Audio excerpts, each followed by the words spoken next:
guys, and welcome back to the Polish American Brotherhood. I hope everybody's having a good week so far. I am sporting my Trump Make America Great Again hat. Actually, let me give you a show. There we go. So this is a special Lara edition Trump hat for Halloween. So I didn't realize it was a collector's item until one of my friends had pointed that out. And also joined by my co-host, Dad. Marian Szczepański. Hello, my friends. All right. Continue, Dad. You're on. Okay. Today we basically would like to talk about latest trip Trump's to Asia. What do you think, Tara? Should we talk about it or? Yeah, I'm glad that he's there. You know who seems really happy that he's there?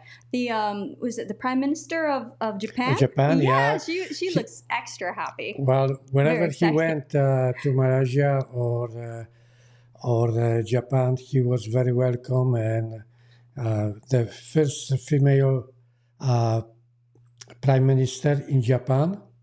She was very polite and she welcomed Trump. That was great. You know, looks like every country, wherever he goes, they like him. And the most like is by American people. Whatever he's doing great job in America. Let me see if I can pull up the where he was dancing when he arrived in Malaysia. That was a special Trump greeting. Yeah, that was great when he was dancing with the Malaysian people. All right, I think I got it. Let's see. You know, he reminds me a little bit about John Paul II, the best pope. And now, here it is, ladies and gentlemen, the moment that we have been waiting for. The door of Air Force One has opened and emerging now, President of the United States of America, Donald Trump. Stepping out from the aircraft cabin, the President pauses briefly at the doorway, acknowledging the ceremonial reception that awaits him below. The bright Malaysian sun reflects off the Air Force One, creating a striking image of power and diplomacy, a moment that will be remembered in both nations' history. Malaysia. He arrived first in Kuala Lumpur, yeah. And soon you're going to see how he dances with the people. And there it is, a historic moment captured live here at Complex Bunga Raya, Kuala Lumpur International Airport. A warm handshake just now between Prime Minister and President of the United States. And he tried to share. And I guess I heard that he's going to give the $2,000 to American citizens. And first he's going to start from Social Security reception. And now both leaders, Prime Minister Datuk Sri Anwar Ibrahim and President Donald Trump, walk side by side along the red carpet here at Complex Bunga Raya. It is a graceful moment of diplomacy, a gesture of friendship that speaks of mutual respect between ASEAN, Malaysia and the United States. No, I feel a little bit comfortable, but it's okay. You can hear the audio if you put your headset on. Yeah, I don't hear anything. Let me see. Well, he's not talking right now, but he was. Let me see if I can skip ahead to where he's dancing. This is a couple. Oh, actually, it's about to start right there. Following the ceremonial honors, Prime Minister Datuk Sri Anwar Ibrahim is introducing President Donald Trump to members of the Malaysian cabinet and senior government officials gathered here at the Complex Bunga Raya. They are very beautiful people over there, you know. I like the Asian people, very polite. I'm not talking about only one country, but all the, you know, starting from even Cambodia or Thailand, China, Korea, Japan. And the exchange between the two leaders is warm. People. I wish American would be polite like the Japanese people. Look at it right now, you know how everybody welcomes me. What do you think, guys, about should we love our president? He's a great man. And what a wonderful sight we are witnessing right now at Complex Bungaraya. In rare and light-hearted moment, President Donald Trump has joined the Malaysian dancers, moving to the cheerful rhythm of the ensemble, a spontaneous gesture of goodwill that instantly lights up the ceremony. Time, I wish to be younger, be younger. And I wish the President Trump would be younger too, Hopefully he's gonna make his 4 years, Everybody talking about his turf running, but, the Constitution won't allow it. But the thing it is that whoever going to be the successor, like maybe J.D. Vance, he going to follow the Trump politics. That would be great, great for America. I'm proud to be American. Even if I came from the country like Poland, at that time Poland, when I left, was very poor. Now it's really getting strong militarily and economically. But my heart still, number one is America. Maybe because I live already 57 years here in America. That's a lot of time. So my mind actually is an American way. Even, maybe I'm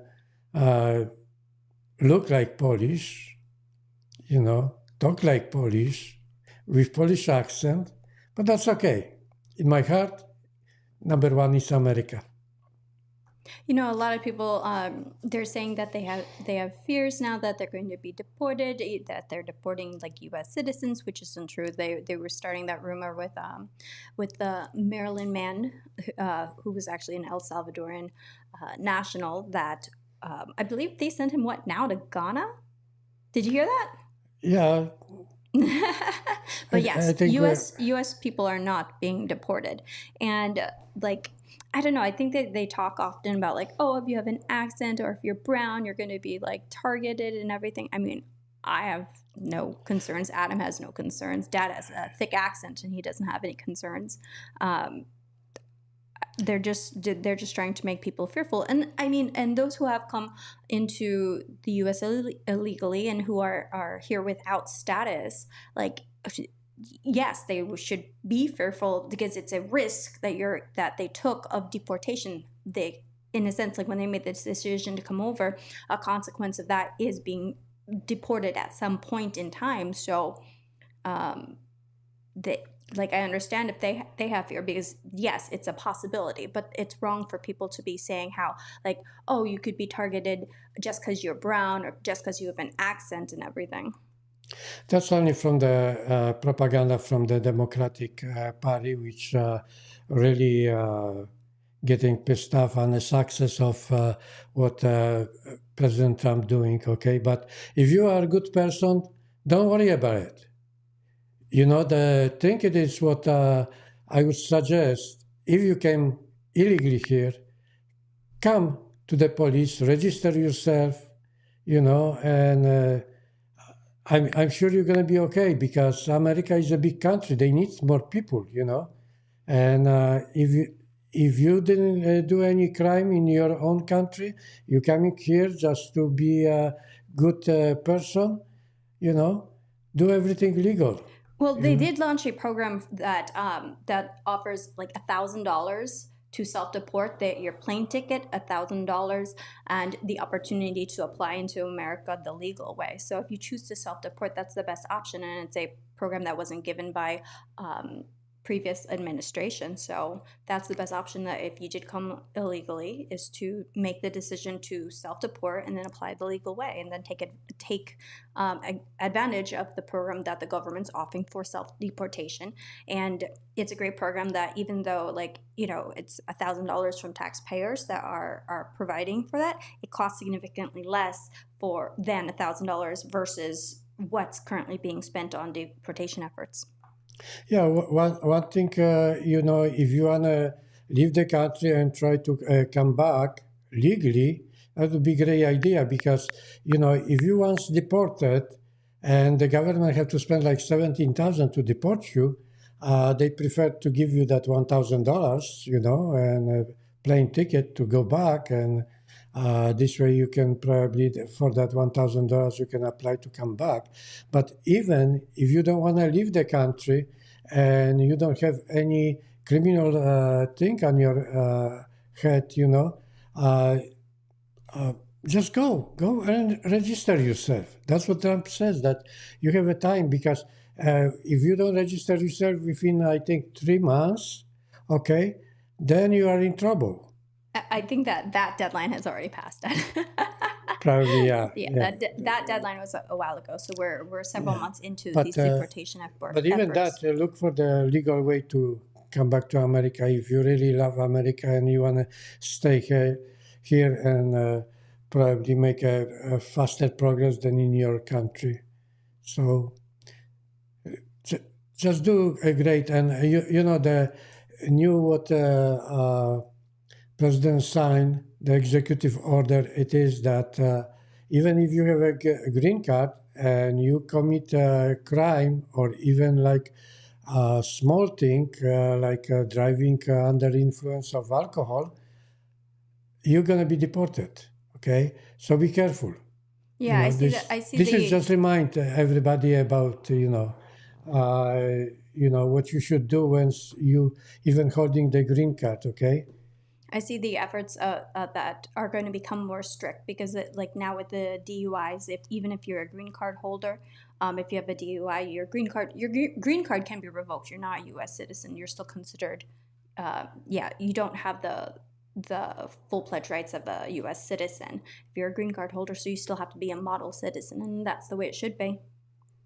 So I just pulled up the from the ICE website, the deportation program. So this was announced a couple of months ago, so this isn't anything new, but I remember when we were on the streets debating and talking with people, and we countered with saying that there was an incentive program for deportation and everything. Some of the protesters were coming back like, no, that's not true. That's not a program that Trump has offered. Well, here it is. It's right there that you get, even this forgiveness of any failure to depart fines. And then you have $1,000 exit bonus to facilitate travel back to your home country. And so these are programs that the government is offering, and good options for if you choose to self-deport, because then you still have the opportunity of applying legally, like the rest of those who follow the laws of a country. Yeah. So I just want to remind everybody that United States has a lot of land. It's a big country, okay? And we need good people, who want to come here and work honestly to America. They will be actually acceptable in America. So don't worry about it, okay? Just go and register yourself.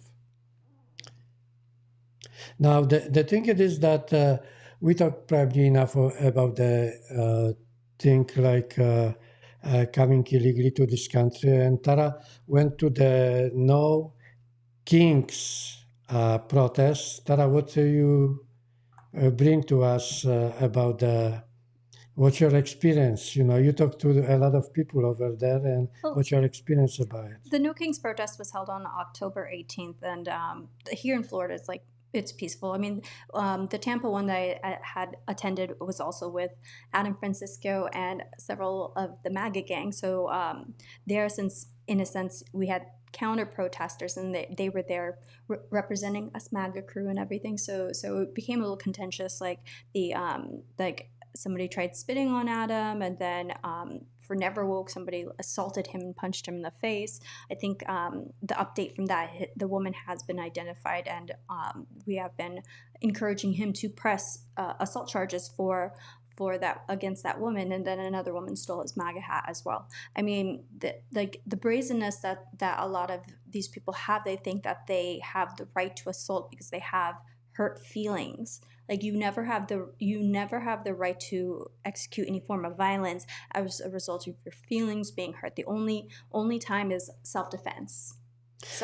Yeah. Yeah, I went with Tara to Orlando, No Kings protest, and we tried to interview people what they have in mind coming here and putting the sign, but most of them they want to say anything because we know they have nothing to say. Trump is doing a good job, and what they can say, whatever they're going to say is wrong. That's what I think. I mean, like, there are good intentions that are out there, and I want to always highlight the difference between leftists and liberals, though the line tends to become blurry. For instance, there was violence that broke out in Portland, and some media is reporting that this was part of, like, the No Kings protests, and I kind of disagree, because in the sense of, you do have, like, those who are peaceful, where they're just exercising their First Amendment rights, as any of us should, even if, in a sense, like, if nothing's going on, we should still be exercising our First Amendment rights, so that the government always knows that the people around and are watching. But those that had caused violence, I would argue that those were the leftists, the Antifa group that went over at night. All the trouble goes down when it's nightfall. So it's not like everybody who was there at the protest, like, went over to the ICE facilities. You're going to have that group that's going to be doing it. I mean, largely across the rest of the No Kings protests, it was peaceful. But I would say that the media was reporting that this was one of the largest protests, that there were 7 million, and now we're seeing that there was far less, like, 650,000 was, like, one number I had reported. I mean, who can really guess, like, estimate the amount of people that are at these protests across? I mean, I guess we can just tally up who had the day off and who doesn't work. Well, one thing what I heard, like, two guys over there, to the microphone, they talk to the speakers. They talk very loud. Violence against the police. That is terrible. Calling for the violence against the police.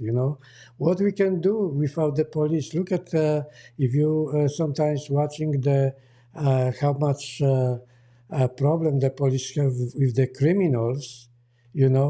And you talking about the worst thing was that the people cheer up when they talking about the violence against the police. That was really bad, And one thing, what we can do without the police? Can you imagine? Criminals run our countries, and that's what happened in America during the Biden administration, that he let all the illegals, criminals, which brings the drugs to America, poisoning people, even the worst, poisoning the children. And the thing it is, if Trump wouldn't be coming here, look at probably half of the American citizens would probably die from all those drugs what they're bringing to America.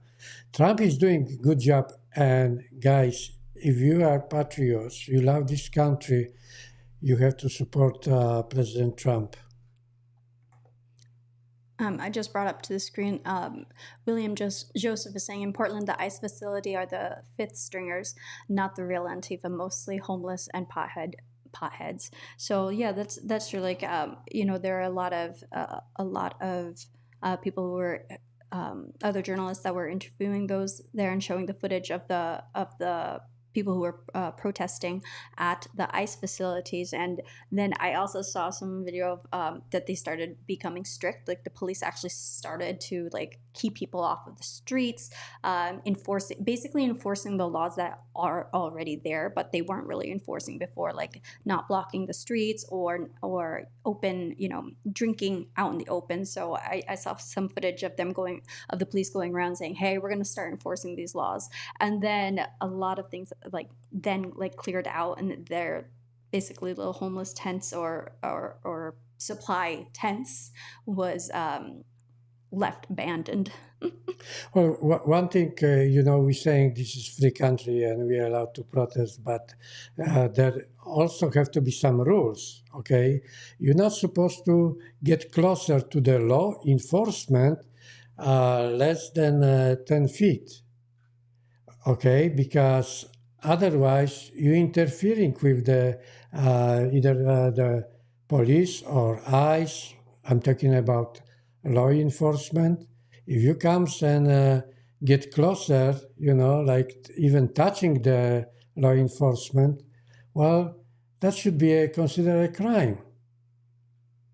Especially if they give a lawful order that you have to get back or you have to do something. So it's not necessarily like being a certain amount of feet away from them, because we often see protesters like screaming right at the face of the police. But if the police gives you a lawful order to get back, you better get back. Yeah, and what are you gaining if you're getting too close to the police? You can be arrested. And especially when the police try to arrest you and you're resisting, that's extra charges, and you put yourself in trouble. Why you have to do that? Especially when I'm watching the people behave sometimes on airplanes. Well, it's a no to make too much noise on airplanes, or resisting the order what supposed to be on an airplane. I see a lot of people like, I don't know, mentally sick or something like that.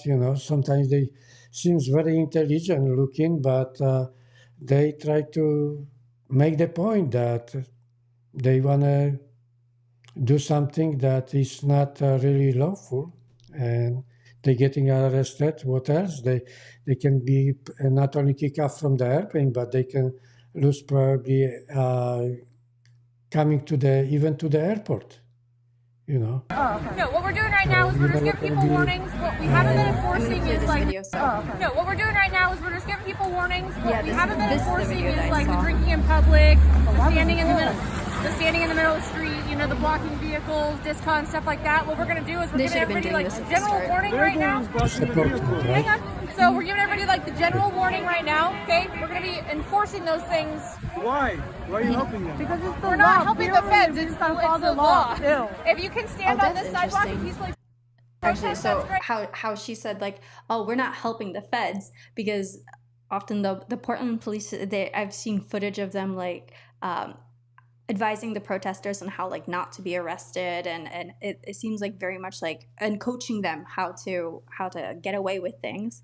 And so for this woman to have said like, we're not helping the feds, we're just going to be enforcing the laws, like the fact that she even had to defend that, to say that we're not helping the feds. Yeah. If you want to be over here with an open can, blocking traffic, doing all this stuff, then we're going to start enforcing those things. Okay? For those protests, no, what we're doing right now is we're just giving people actually seems like they didn't pay. One of the protests I went, anti-Trump protest, I asked one guy and he told me that he got $5 for holding the sign, but he didn't want to give any more details about it. Is there some kind of maybe outside or I don't know. Well, I mean, as Trump was even saying, like when you look at the quality of some of their signs and everything, they're not just like printing them up in the basement of places. I know, like even when I was covering the BLM riots, I was asking like, oh, who's this person that you're advocating? Say his name. And the person I was asking, she's like, oh, I don't know, like somebody just handed me this sign, and she just like screamed in my face, Black Lives Matter. So funding is coming from somewhere. Yeah. I mean, the feds are on it now. They're following the cash flow and investigating the organizations you have, like that are filtering into it, and then you can see the cross between like who the different organization leaders are and what boards that they sit in, and yeah. Well, I don't know if the Democratic Party put a hand on these two. I remember when one senator went to talk to that person who was deported to El Salvador, and he had the margarita. Yeah, he had margaritas with him. They asked him who paid for the trip, and he says that was the government trip, so the taxpayer paid for it. He had a good time drinking the margarita with the deported criminal, because I think he was the MS-13 gang, and he kind of was accused for smuggling people. So, you know, if the senator goes for a trip like that to, I don't know if he went to interview that MS-13 gang, you know, member of the 13th gang. Well, I ask you guys, do you want to see the MS-13 gangs in America? You know, even the Venezuelan, a long time I heard about the gangs especially in Denver. You know, there was organized crime by the Venezuelan gangs, you know, so, you know. Trende Agua. Yeah. Trende. Yeah, whatever they call themselves, but MS-13. I think the Trump tried to, you know, put military the Caribbean Sea to knock all the drugs. They're blowing out those boats. Knock the boats. If they don't stop, boom. You know, I think they did already like 8 of them or something like that, you know. I mean, the penalty for drug smuggling, somebody was saying like, oh, it's death now. I'm like, yeah, because if you're smuggling in quantities that can kill, you know, like the fentanyl death's one of the leading causes of deaths for these younger age groups now. And then they think that they're smoking pot and it's laced with fentanyl and deaths occur from that. I mean, it's terrible. I'm going to go ahead and pull up another one of our videos, the last one we shot from this weekend, and ask you this question, Dad. What do you think of about New York becoming communist? New York, what? The mayoral race going on now. They have early voting going on, and I hope the Republican gonna win most of the races in America because, you know, like I mentioned to you guys, I'm Democrat. I was so proud when I became citizen and joined the Democratic Party because I feel that the Democratic Party supposed to be the good party, but not in the way they presenting themselves now, and that's why I supporting Republicans now and President Trump, and I hope all the government high position gonna be won by the Republicans. So I think because I interviewed Curtis Siva, who's the Republican candidate for the mayor race in New York. She's Polish. Oh, when you used to live in when New I York, used to live in New York. I remember you interviewed that. Yeah. So hopefully he becomes mayor. He's been running for several years now. When the elections come up for mayor, and to see that he got the Republican nomination this time, because he's run often as an independent, and to get the Republican nomination, I think this year is like a big step. I mean, you know, I don't see like New York City going red anytime too soon. But like he's a great guy. He's really been out there with the community, and I forgot the name of his group is like the Angels, but they were like protectors of the city. I'm like the protectors of the city. So what I'm bringing up now and everything is a video that Cuomo had posted and then deleted. For those of you guys who haven't seen it, I dropped it in the last video that Dad and I had shot from this weekend. So I'll go ahead and pull that up. Yeah. But look at what's happening during the Biden administration. Wherever there was a democratic government in the cities of America, you know, they did so much damage, you know, and believe me, the Antifa is still alive, and Antifa carry the wrong name. They should be called fascist organization, not Antifa.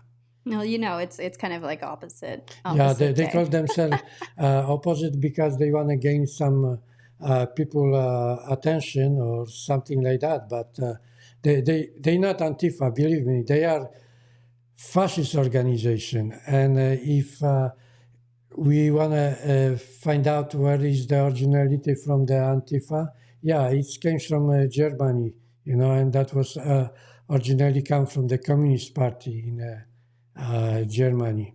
So they use all kind of tricks on Americans, but Americans are not stupid. You know, they don't believe all that bullshit what Antifa can put on us, you know.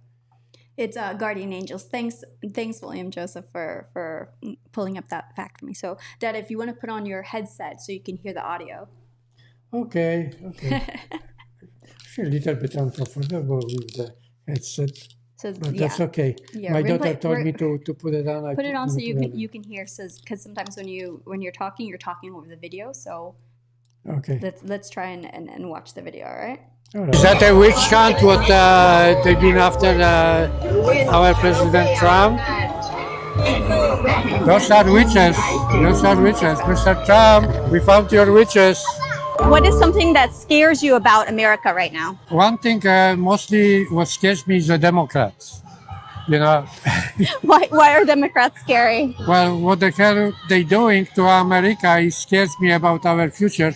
Zohran Mamdani's opponents want you to believe he's an inexperienced radical whose policies will make New York City more dangerous. But what do his actual supporters think? Mamdani isn't crazy. He's just trying to even the playing field. You know, give everyone a fair shot. Sure, he said multiple times we need to defund the police, but that was just a metaphor. And yes, he did say crime is a social construct, but that was also a metaphor. His main backer, the Democratic Socialists' ideas are common sense, such as Decriminalizing misdemeanors, like shoplifting. third-degree assault, Trespassing. prostitution, And drunk driving. With plans to decriminalize all drugs, Mamdani will be a job creator for drug dealers. Instead of helping us homeless get off the streets and into the mental health facilities we need, he wants to give us safe injection sites to do crack and let us sleep in subway carts. These are actual policies Mamdani and the DSA want to implement on day one. When a woman's being domestically abused, she finally won't have to deal with some pesky cop to arrest the abuser, but now a social worker to help, kumbaya the situation. Breathe in, breathe out. Mamdani is finally lowering jail sentences. guilty! But Mamdani says you're free to go. Who cares if legalizing prostitution statistically leads to an increase for sex trafficking of women and young girls by 70%? You can't have safety without equality. For unlawful abiding citizens like us, globalize the intifada. I'm a criminal. I'm a criminal. I'm a criminal. I'm a criminal. Yep. I'm a criminal. For Zohran. For Zohran Mamdani!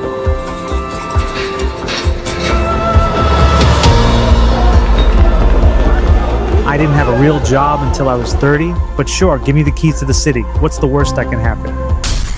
Not my future, my children's future. Thanks, Dad. Yeah. So I was right when I said that the most worry about me is the Democrat.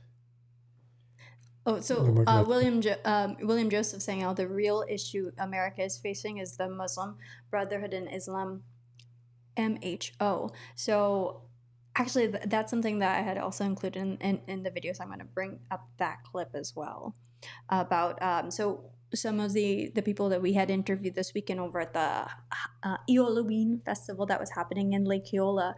I met two gentlemen, and one of them, he was describing his red pill moment, so I'm going to bring that up, and that relates to your comment, William Joseph.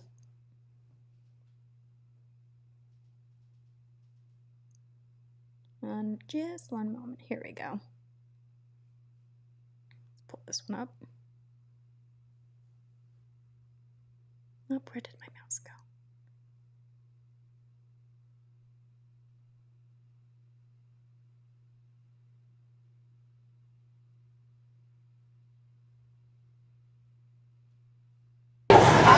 Trump was right about everything. So I take it you're a Trump supporter? Yes. All right. Hallelujah. Is there anything that scares you about what's going on in America today? God's with us.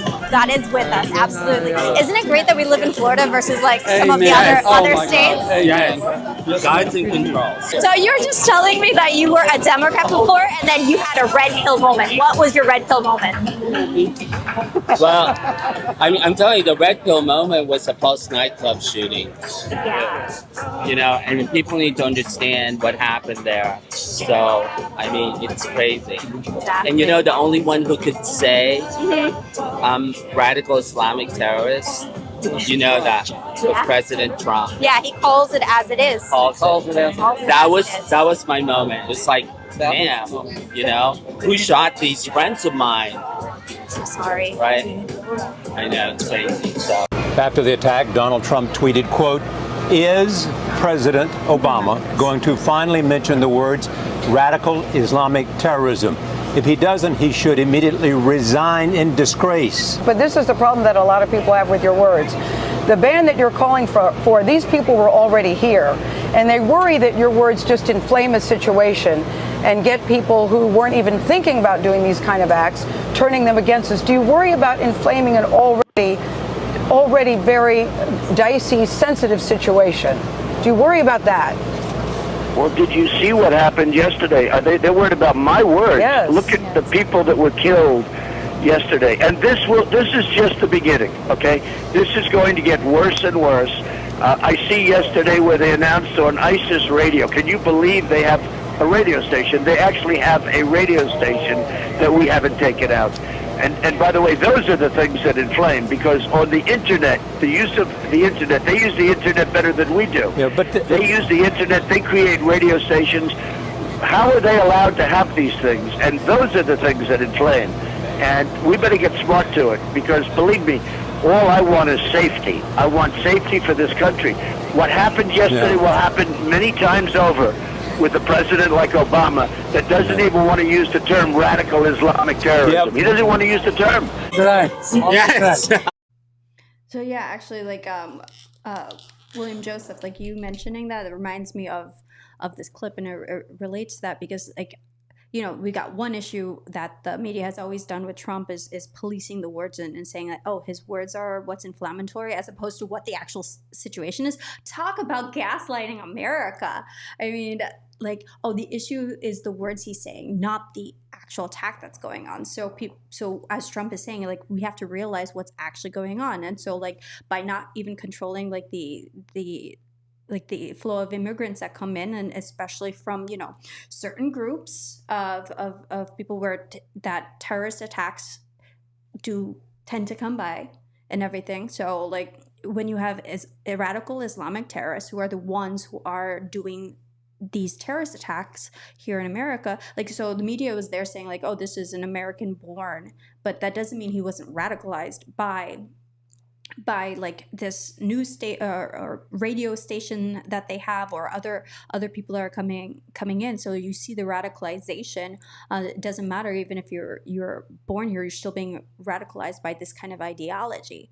And so, yeah, that exactly relates to your comment. Yeah, it's not that we have to talk about the radical religions, okay? It's just the people, you know, who coming and protesting. They also very, what is the word, radicalized? Yeah, I mean, the danger comes from when you become so radicalized and you become unhinged and everything. But the way that the media has policed us so much, policed our words so much, like, it makes it, they're accusing him of inflaming groups of people by even calling it as it is. Like, you can't even say the phrase radical Islamic terrorists, because they're going to say that you're racist if you even use that phrase. But, like, where did the terrorist attack, where have all of these terrorist attacks actually, like, come from? They're from radical Islamic terrorists. That's right. And hopefully, you know, we can solve all the problems with our president, that America gonna be more safe, because everything is about safety, you know. If you drive the car, you have to think about safety. If you do something wrong, okay, make sure the police is gonna stop you. you obey the police, even if you think that the policeman is wrong. The good thing, he has a camera, so even you're gonna use the words, what did I do, and argue with the policeman, he will have this on a camera, and you cannot avoid the punishment what you're gonna get if you're not gonna obey his command, okay? And if he asks you for the driver license, that identify yourself, if you don't do that, you're gonna go to jail. So just remember, just obey the law and you're going to be okay. It's better to get the ticket, whatever you done wrong, than go to jail and then get big punishment, even with the time you have to serve in jail, or also there will be money punishment. So getting and receiving the ticket is not that much what you can get by not obeying the law. Exactly. And then, so we have other people who are threatening to not obey the law with stealing from grocery shops. I mean, like when they basically like decriminalized stealing certain below like $1,000, that's when they're like, oh well, this is not going to be a big deal. So it increased like crime that we have in grocery stores. And now with the government shutdown, and you just see so many people going viral for all the wrong reasons this week about EBT cards and the SNAP programs. I mean, of course, there are people who genuinely need that, but when you have people who are bragging about like how much that they get off of the taxpayers' dollars, and it's generational that people are staying within these welfare programs, and how long that they're wanting to have more kids so they can stay in Section 8 housing, and how they can get food stamps and just basically be living off the government. So these government like assistance programs, they're not meant to be like your lifestyle. And so we have Americans who are like using that as their lifestyle, teaching their children and then their children. So we have generationally people who are just continuously living off of the government, as opposed to using it as a temporary crutch to get back onto your feet. And Dad, did you see all of the videos kind of this week and last week about how people are saying that if they're not going to be getting their EBT cards, they're going to be stealing not just from the grocery stores, but also like robbing people from the grocery store parking lots of their groceries? I mean, that's pretty crazy. I don't think that we're going to see too much an issue here in Florida, because Florida is now open carry. So I don't think we're going to be seeing those type of problems here, but I could see it becoming a problem in a lot of these democratic cities, that people, like, if they're so brazen to be posting this on the internet that this is what they're going to be doing, that like, is this like the new viral trend of posting how cool it is to rob and justified it is to go and commit robbery of these grocery stores, robbing people of their groceries from the parking lots of grocery stores. Like, this seems to be like the new viral trend of the last like couple of days. Yeah. Well, if we're talking about shoplifting, maybe you think it's a little crime, but if something gonna go on your record, and if you do shoplifting with all that technology, camera everywhere, you will be caught, okay? And it's not worth it. It's not really worth it to do shoplifting, especially that it's not only jail, gonna be punishment, and with the Trump administration, if you're on a visa, even with the green card, you will be deported. So guys, just behave and pay for the products you are getting. So don't look for freebies. Don't look for freebies. Those who are American aren't going to be deported for these actions, but hopefully that the law enforcement does. We're a country of law and order, and you can't go rob grocery stores and people in grocery store parking lots because the government is shut down and you're not getting your government assistance. I mean, like, tell people to start calling up their senators and congressmen to get back to work and stop voting against running the government. So William Joseph, thanks for being very active in the chat. Gives us good, like, we like to interact with you guys. So definitely chatting with us here. We'll be posting your comments and reacting because it is a live stream. So yeah, after they destroy and loot and shut down those inner city shops, they will head over to the suburbs and small towns in organized raids.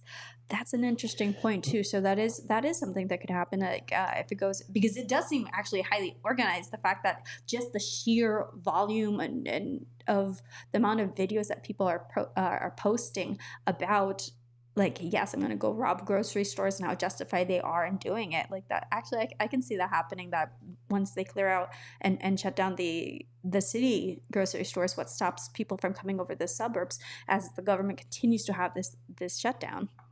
And you know what's the favorite words for the shoplifters when they getting caught and they fighting with the police? The funny word it is, I cannot breathe.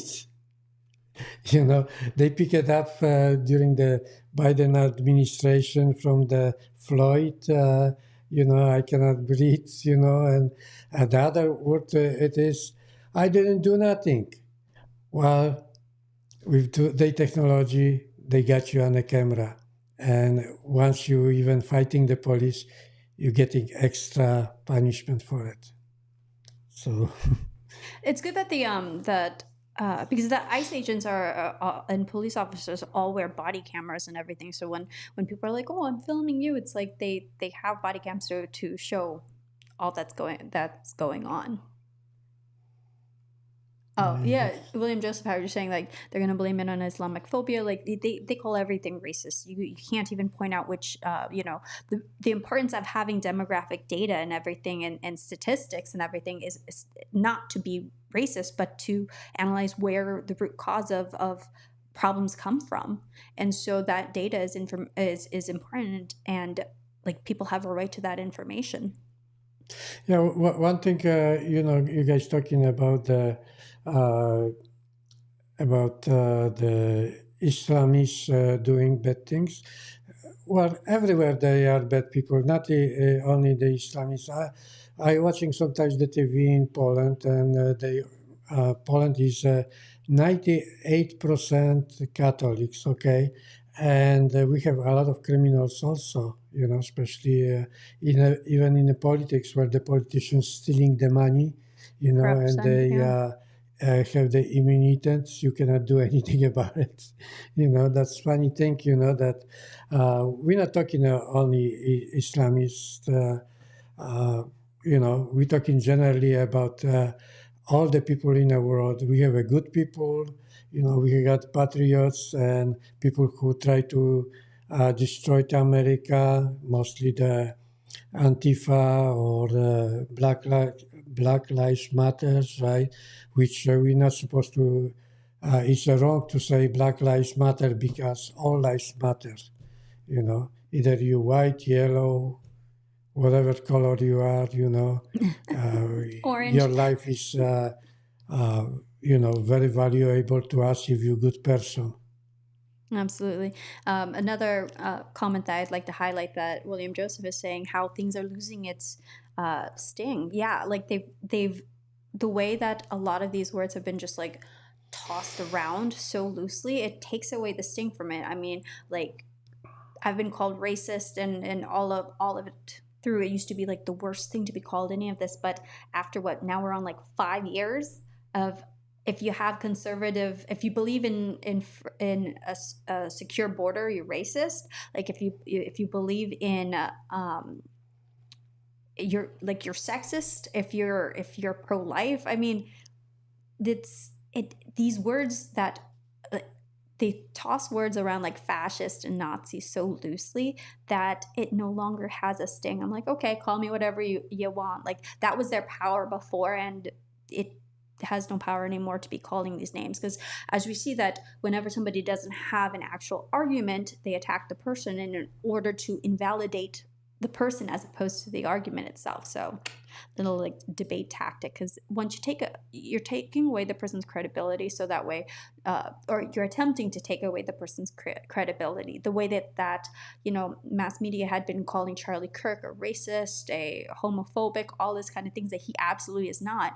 And because of that, it had led to the violence that went against the president that happened to Charlie Kirk and everything, because they feel justified, they feel morally on the higher ground, that because they know this person to be a racist or a homophobic or any of these isms, that they are doing some sort of moral good for society. I mean, some people are really just twisted. I want to ask you, Tara, if you are liberal, can you be a patriot also? I think so, because like some of the when we were at the No Kings protest, there was one guy that I had interviewed, and he was in a U.S. flag. He was carrying a U.S. flag, and he just feels like the deportation and immigration stuff has just gone too far. But he really loves America. So I think even in the No Kings, there are people they just hate Trump. So anything that Trump does, if Trump says to breathe, they're going to hold their breath.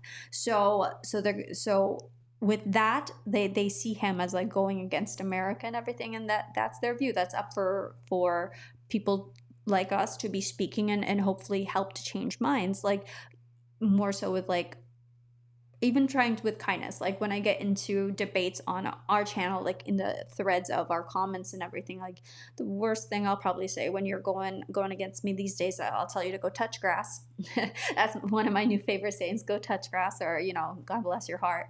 And because we still have to realize there's when we're getting into little fights with people online, that there's still a human at the back of that. It's so easy to dehumanize the situation and forget who we're talking to. And even in person, when liberals often think oh, I'm talking to a fascist, so I can just say or do anything, even attack them, that's morally justified. But in talking to people who are out there protesting, you're going to have a mix of people who don't know why they're there, who are just told to be there because they got the day off or something. But there are people who are well-intentioned but misled, and I think those are or misled, or they just have misinformation. And for example, I was an anti-Trumper, never Trumper before, and I had my own red pill moment, and that's something that's very personal, that's going to strike. I don't think that you can really change your mind from one person. It's when you connect the dots. And so that some people, it'll take longer than others, but there are people who are in a sense redeemable, so we can't fully give up on all liberals or even leftists. I was watching some interviews on people who are coming out speaking out about how Antifa is organized, because they're former, they were former members of Antifa. And so in that case, yes, people are redeemable. So I do think that you can be a liberal and still love America. I think you're just a little bit misguided. And with more open dialogue and conversation, the types of conversations that Charlie Kirk tried to have with people, hopefully you'll be able to reach out to more people and change hearts and change minds. So when you're saying that liberal can be a patriot, can you say that the Democrats can be a good people too? I mean, Democrats as individuals here, citizens, yeah, maybe not so much the elected politicians. I said some people are redeemable, not everybody. Well, right now what the Democrats doing is not doing good for America, and I think anybody who loves this America, they should vote for the Republicans. We need Republicans now to help President Trump to continue to do the good job, especially business for America. The tariffs are great, this is the good leverage to punish those countries which don't not doing good job, and they try to suck the American economy. So, guys, just think about it. Trump is the good president, and I want to carry the word all over the world. Absolutely. William Joseph, man, you are on fire today in this chat. So I'm like, I gotta highlight all your comments because I think they're quite on point. That even with the word like anti-Semite, like if you speak out against the Israel government because you don't like the actions of the government, it's like you are labeled as an anti-Semite, like that you're anti-Semitic and that you hate Jewish people and stuff. When it's like, no, I'm criticizing the actions of a government. I mean, every democracy should have.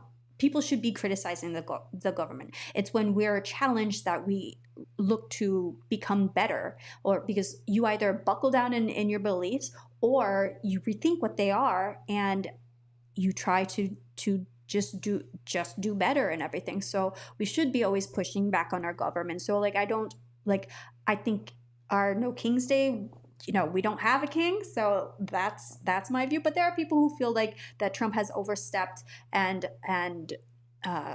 expanded too much, like an authoritarian type of power, of executive powers here in America. So that's the way they feel. I don't feel that way, but because I'm in support of what he's doing for strengthening our borders and launching all these sorry, losing my voice, launching all the peace deals. So I'm in support of him. But if that's the way they feel and everything, like, yes, like they have the right for their First Amendment. They should be pushing back on the government. And even if we have a good government, like, we still should be pushing back because they have to always be reminded that their power comes from we the people.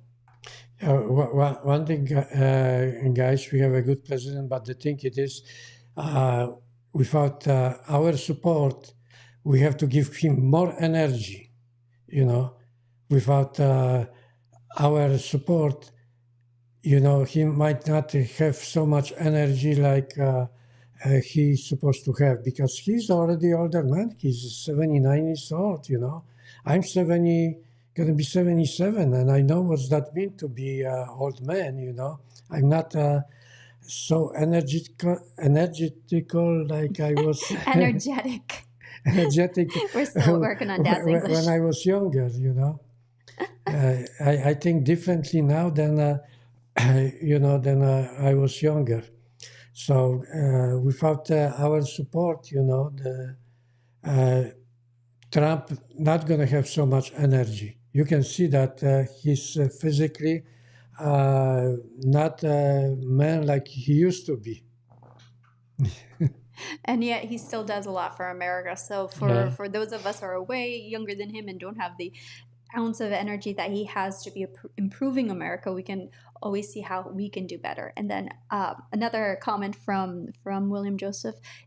Absolutely, this is why people like Charlie Kirk and those who are now continuing on Charlie Kirk's work are so important, because especially like the youth and the young adults of America, because they still have their whole lives in front of them. So to make generationally like America better and better, and to with that, it's part of like preserving what are the values that made America so great to begin with, because America is a really unique country compared to the rest of the world. And I can say that because I've traveled a lot. I know somebody was challenging, saying like, oh, do you even know enough to be having a podcast? And I'm like, well, I have an opinion, and I'm okay talking about that.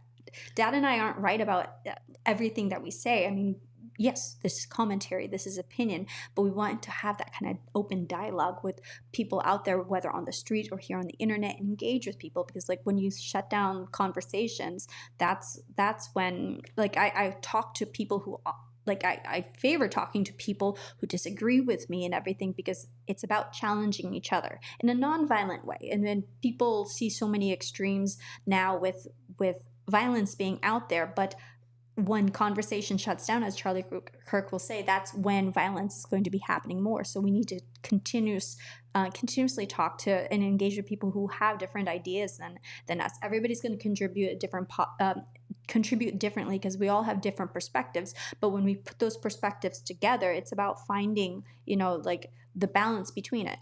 And then, so that's why I was actually thinking about the things that I do admire about Democrats, because they are more of the idealists. And they the concept of the Democratic Party too was to be like representing those who are like marginalized groups and stuff. And now like it's kind of getting smaller and smaller, that the goalpost keeps moving. So that this revolution that the Democrats are trying to have like never ends, because there is actually no end goal. And so now that's why they've kind of gone more on the extreme side, in which case Dad and I, being originally Democrats like our whole lives, like consider ourselves on the conservative side, because we really haven't changed. It's the party that has changed. Yeah, talking about Charlie Kirk, he was very open-minded, and he spoke the truth. That's why the criminals didn't like it. And they, of course, criminals are, I don't know, certain groups, but they didn't like what he spoke about, speaking the truth. Well, they just killed him for that, truth, you know? the truth hurts for some people. For a lot of people, the truth hurts. Yeah, the truth hurting people, you know. Nobody likes to hear the truth, especially the criminals don't like the truth. I mean, when you're hearing the truth about something, like let's say if somebody calls you fat and you are fat, so you can either go cry about it or realize like, hey, I probably should do something about my health, because it's not only it's impacting my actual like health, but it's impacting my confidence level, all of these different benefits. So you can either go cry and be upset that somebody called you out on it, or you can do something about it. The choice is yours. Well, basically, you shouldn't take to your heart if you are, let's say, offend you that I'm going to call you, you are fat and this is the truth. You just have to accept it, you know. You just say, yeah, I like to be fat, you know, and that's... I mean, that's when you're actually being real with yourself, when you're like, yes, I am, and I'm okay with that. That's fine too. Yeah. I mean, at the end of the day, like, we need to have like thicker skins.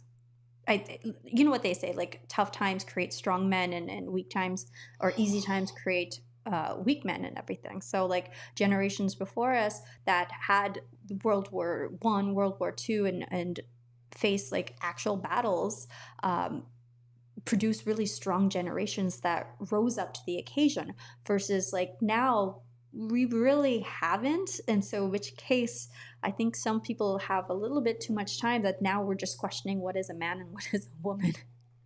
Yeah, well, basically we are compute that way, that we don't like to hear that we're doing the mistakes or we're doing the bad stuff. But the whole idea it is that now, with all the knowledge what we have, we should be more intelligent and accept the truth. Mm-hmm.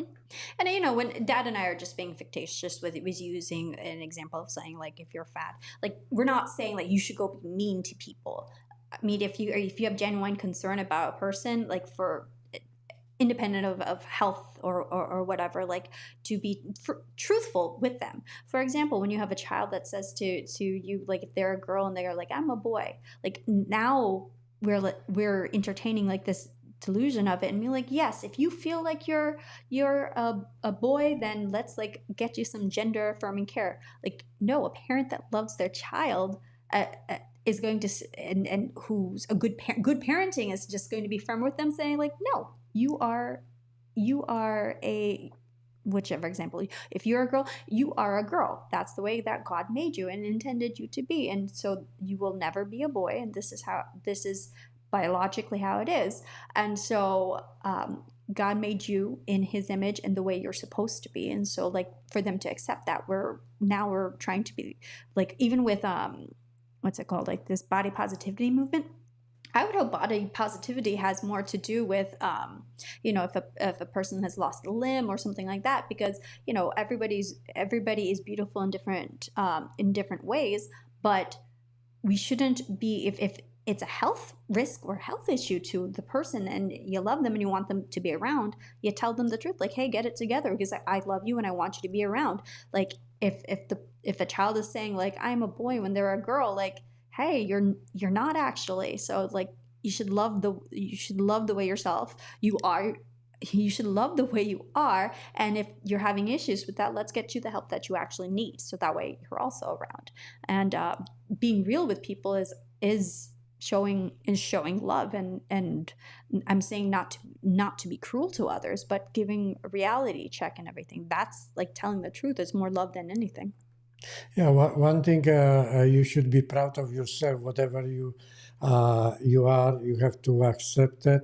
But the thing it is that there is a problem in society that we're not too much ready for extra different people than men and women, because I don't know if we can afford to have another bathrooms or something like that, toilets or things like that, because when a biological man dressed as a woman and goes to a women's toilet, not every parents would like to see that. Yeah, exactly. I mean, that's like one example of the issues that have come impacting society from it. We have the bathroom issue to women, to trans women, biological men invading into women's sports and everything. So it's a whole slew of issues. Now you have like 1 in 4 or 1 in 5, I forgot what the statistic is, of people claiming that they're trans, and at rates that were exorbitant compared to what they were before. And so I don't think that it's that society has always been this way and people are just able to come out as much now, like with the way that schools are functioning, of indoctrinating our children and putting ideas that their minds are not ready for. That's definitely like one of the issues that we're having. Oh, Dad, we are already at an hour, so we'll go ahead and wrap it up here, so that way we have some good conversations stored up for Thursday's broadcast as well. Yeah, well, we still on? Oh, yeah, I didn't just I didn't just cut you off. Don't worry. You cut that out. But anyway, thank you guys for being with us. I just want to remind you that we're going to try to be always on Tuesday and Thursday. So it was very nice talking to you. You give us extra knowledge about asking questions. And me and Tara, hopefully we can come up with the right answer. Or I don't have that much knowledge, but whatever I don't know, I want to ask you, and maybe you can give me more knowledge about things what's happening. But all what we have to stay together, to do everything good for the country. And we have the great president. We have to support him. So thank you guys for being with us. And Tara, thank you for inviting me to this show. Well, thanks for co-hosting with me, Dan, as always. All right, guys, thanks for joining us on the Polish American Brotherhood. Be sure you like, share, and subscribe. Drop comments drop comments down below. Thank you for participating in our chat with us today. It makes it definitely so much better when you guys are dropping comments into the chat box and everything. And then anything you guys want us to be discussing, go on our YouTube page and drop the comments there. We do since we're small, I read everything. And for the most part, I respond to everybody. And Mr. Trump tried to salute you from Japan now, and I think he's in Korea now, in South Korea. So look at Mr. Trump, shake a hand. I will shake hand. And see you guys. Okay? All right. Thanks, guys.